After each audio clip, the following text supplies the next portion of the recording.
The topic of whether or not to allow pets in your rental property is a complicated one for many landlords. While there's always a risk that pets can do damage to a property, banning them completely might not be the best idea. The majority of tenants have at least one pet, and if you do not allow animals in your home, you're eliminating a large part of your potential tenant pool. We recommend that you allow pets with restrictions. You can limit the number of pets and even the types of pets that tenants bring into your property.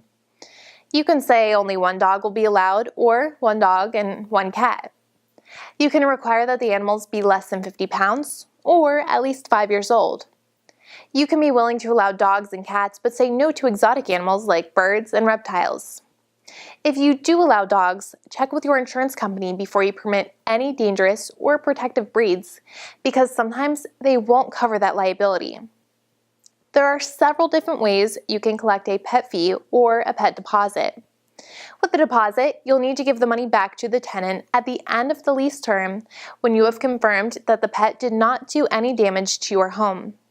A pet fee is non-refundable and is paid for the privilege of having a pet.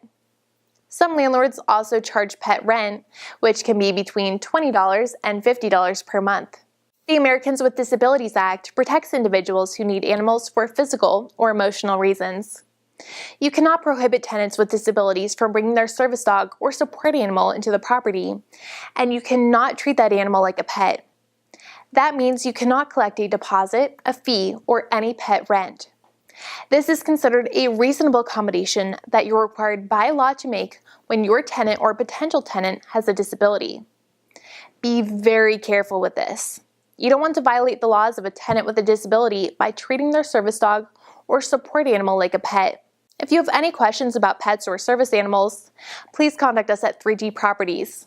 We'd be happy to tell you more about how a Dallas-Fort Worth property management company handles these issues.